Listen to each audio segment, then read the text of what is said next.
Jour de match les amis, c'est aujourd'hui le match retour contre le Zimbabwe. Ce sera pour la 6e journée des éliminatoires de la CAN Total Energy 2025 au Maroc. Les amis, G2 ne sera pas de la partie. C'est du moins ce qui nous apparaît dans ce document de la CAF qui nous informe qu'il y a un joueur qui serait donc suspendu. Le joueur, c'est Ngandou qui a été suspendu pour accumulation de cartons jaunes. Et du coup, on doit devoir prendre les mesures nécessaires à cet égard pour éviter de l'aligner lors de ce match-ci. Du coup, on est en train de se demander qui va donc remplacer Ngandou dans la défense camerounaise. C'est pas comme si on n'a pas de défenseurs, il y en a bien d'autres. Nous avons d'ailleurs Boyomo qui n'a pas encore discuté une seule minute de match depuis qu'il est arrivé. Nous avons Jean-Charles Castelletto qui est là. Donc, on a quand même de la substance. Il y aura soit Jean-Charles Castelletto, Enzo Boyomo, et à côté, on a également Christopher Wo. Donc, c'est pas comme si la défense est vide de talent ou bien de personnes pouvant couvrir Ngandou lors de son absence. Parlant de Christopher Wo, c'est lui qui nous informe qu'il est concentré sur le foot et qui veut rendre fier le Cameroun et donc les filles. Ça, c'est les propos du défenseur des Lions indomptables selon ce que nous poste ici la CIA TV.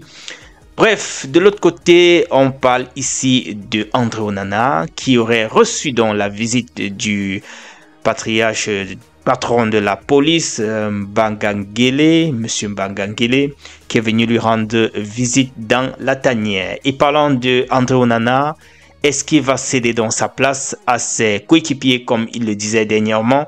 Du moins, comme Marc Brice nous informait, parce que c'est de la bouche de Marc Brice qu'on a su cela, que André Onana aurait demandé de laisser jouer les autres, n'est-ce pas, pour que lui, voilà, il se repose, il laisse aussi jouer les autres. Vu qu'il n'y a pas trop d'enjeux, on peut leur permettre de toucher aussi le ballon.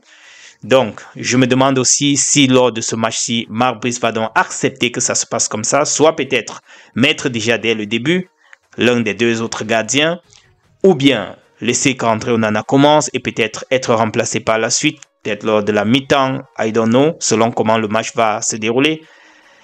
Pour finir, les amis, on va tomber ici avec ce message venu de Essa Pius Tabi. C'est le vice-président du SINAFOC qui a déposé ainsi sa démission. C'est vraiment un coup de tonnerre, sachant que le SINAFOC disait qu'il doit contre-attaquer.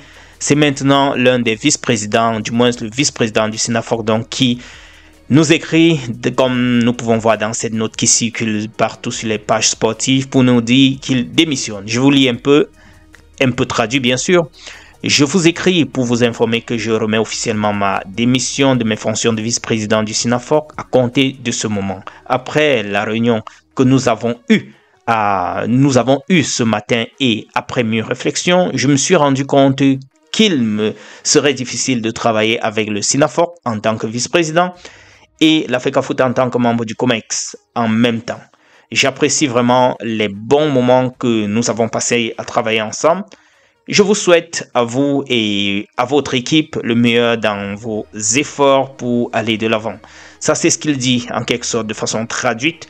Donc, si je vais résumer, il a été à la réunion avec la FECAFOOT, je vais dire à l'AG, et de là, il a donc réfléchi s'il fallait continuer à travailler avec les deux entités. Les deux entités ne s'entendent pas depuis un certain temps, et il est vice-président du SINAFOC, et en même temps travaille avec le COMEX, donc du coup, il se doit de faire un choix. Soit tu es avec le COMEX, soit tu es avec, ou bien COMEX, c'est-à-dire FECAFOOT, soit tu es avec le SINAFOC. Il a choisi de liquider le SINAFOC. Voilà un peu en gros les amis, ce qui a été fait, ce qui a été dit. J'ai voulu partager avec vous. Première sortie de ce matin, retrouvons-nous au courant de la journée pour d'autres actualités. D'ici à là, portez-vous bien. N'oubliez surtout pas de vous abonner, de partager massivement et surtout de liker. C'est la moindre des choses pour nous encourager pour les efforts quotidiens. Et surtout, vous pouvez aussi cliquer sur le bouton Join pour soutenir le canal. Merci. On est ensemble les gars.